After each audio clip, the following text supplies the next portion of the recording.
السلام علیکم دوستو، میں ہوں علی رضا اور آپ دیکھ رہے ہیں اے آر نالج۔ ناظرین گرامی، ویسے تو ہم نے بہت سی خطرناک مچھلیوں کے بارے میں سنا ہے۔ بعض تو ایسی ہوتی ہیں جو انسانوں تک کو کھا جاتی ہیں، مگر آج بڑی عجیب و غریب مچھلی کے بارے میں بات کرنی ہے کہ جس کے پیٹ میں ایک بڑے ہی عظیم انسان، جی ہاں، اللہ کے نبی حضرت یونس علیہ السلام رہے، مگر اس کے بعد زندہ صحیح سلامت اس مچھلی کے پیٹ سے باہر آئے۔ یہ واقعہ کب ہوا تھا اور کیسے ہوا تھا اور کس وجہ سے ہوا تھا، آئیے سنتے ہیں۔ حضرت یونس علیہ السلام کو اللہ تبارک و تعالیٰ نے شہر نینوا کے باشندوں کی ہدایت کے لیے رسول بنا کر بھیجا تھا۔ یہ موصل کا علاقہ ایک بڑا شہر تھا، یہاں کے لوگ بت پرستی کرتے اور کفر و شرک میں مبتلا تھے۔ حضرت یونس علیہ السلام نے ان لوگوں کو ایمان لانے اور بت پرستی چھوڑنے کا حکم دیا اور ایک طویل مدت تک دین کی تبلیغ کی۔ ان لوگوں نے اپنی سرکشی کی وجہ سے اللہ کے رسول حضرت یونس علیہ السلام کو جھٹلا دیا اور ایمان لانے سے انکار کر دیا۔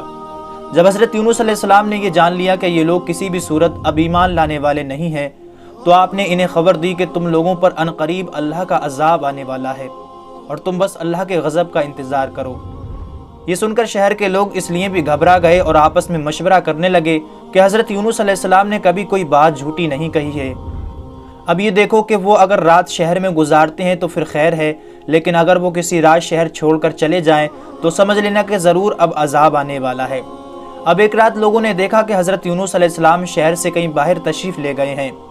صبح ہوتے ہی عذاب کے آثار بھی نمودار ہونے لگے، چاروں طرف سے کالی بدلیاں نمودار ہوئیں اور ہر طرف سے دھواں اکٹھا ہو کر شہر پر چھا گیا۔ یہ منظر دیکھ کر شہر کے لوگوں کو یقین ہو گیا کہ اب عذاب آنے ہی والا ہے۔ اب ان لوگوں نے حضرت یونس علیہ السلام کو تلاش کرنا شروع کر دیا، بڑی جستجو کی، مگر دور دور تک حضرت یونس علیہ السلام کہیں بھی نظر نہ آئے۔ اب شہر والوں کو اور بھی زیادہ خطرہ اور اندیشہ ہو گیا، چنانچہ شہر کے سب لوگ خوف خدا بندی سے کانپ اٹھے اور سب کے سب اپنے عورتوں، بچوں بلکہ مویشیوں تک کو ساتھ لے کر پھٹے پرانے کپڑے پہن کر روتے ہوئے جنگل میں نکل گئے اور رو رو کر سچے دل سے حضرت یونس علیہ السلام پر ایمان لانے کا اقرار اور اعلان کرنے لگے اور دربار باری میں گڑ گڑا کر دعائیں کرنے لگے کہ جو ظلم ہم نے ایک دوسرے پر کیے تھے ہم ایک دوسرے کو معاف کرتے ہیں۔ غرض سچی توبہ کر کے اللہ تبارک و تعالیٰ سے یہ عہد کیا کہ حضرت یونس علیہ السلام جو خدا کا پیغام لائے ہیں ہم اس پر سچے دل سے ایمان لائے۔ اللہ کو شہر والوں کی بے قراری اور مخلصانہ غریہ وزاری پر رحم آیا اور یہ عذاب اٹھا لیا گیا اور تمام لوگ شہر میں آ کر امن و چین کے ساتھ رہنے لگے۔ اس عجیب و غریب واقعے کو ناظرین گرامی قرآن پاک میں اللہ تبارک و تعالیٰ نے کچھ یوں بیان فرمایا ہے، تو کیوں ایسا نہ ہوا کہ کوئی قوم ایمان لے آتی تاکہ اس کا ایمان اسے نفع دیتا، لیکن یونس کی قوم جب ایمان لائی تو ہم نے ان سے دنیا کی زندگی میں رسوائی کا عذاب ہٹا دیا اور ایک وقت تک انہیں فائدہ اٹھانے دیا۔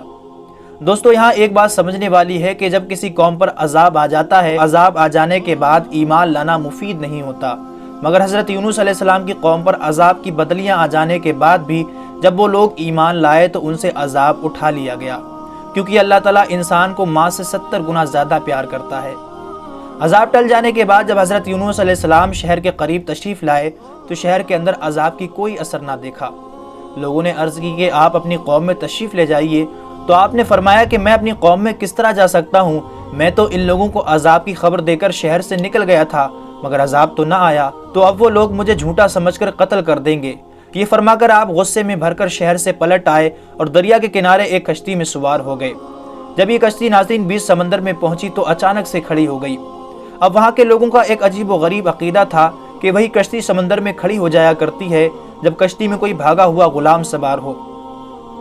چنانچہ کشتی والوں نے قرعہ اندازی کی اور تینوں بار حضرت یونس علیہ السلام کا نام نکل آیا، تو کشتی والوں نے مجبور ہو کر آپ کو سمندر میں پھینک دیا اور کشتی لے کر وہاں سے روانہ ہو گئے، اور فوراً ہی آپ کو ایک مچھلی نگل گئی اور مچھلی کی پیٹ میں جہاں بالکل اندھیرا تھا وہاں آپ آ کر قید ہو گئے، مگر اسی حالت میں آپ نے یہ آیت کریمہ تلاوت فرمائی، لا الہ الا انت سبحانک انی کنت من الظالمین۔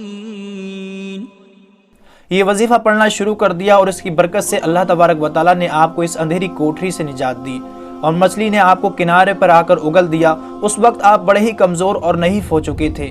اللہ کی شان تو دیکھیے کہ اس جگہ ایک کدو کی بیل اگی اور آپ اس کے سائے میں آرام کرتے رہے۔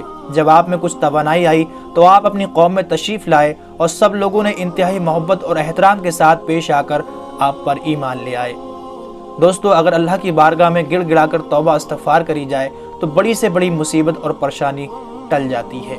آخر میں دعا ہے کہ اللہ تعالی ہم سب کو توبہ استغفار کرنے کی توفیق عطا فرمائے، آمین ثم آمین۔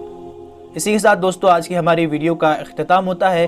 ویڈیو پسند آنے کی صورت میں اسے لائک اور زیادہ سے زیادہ اپنے تمام دوستوں کو شیئر ضرور کیجیے گا، اور ابھی تک آپ نے چینل کو سبسکرائب نہیں کیا ہے تو چینل کو ضرور سبسکرائب کیجیے گا تاکہ آنے والی تمام ویڈیو کی نوٹیفیکیشن آپ کو ملتی رہے۔ میں ملتا ہوں آپ سے نیکسٹ ویڈیو میں۔ اپنا رشتہ داروں اور گرد و نواح کے تمام لوگوں کا بہت خیال رکھیے گا۔ جب تک کے لیے اللہ حافظ۔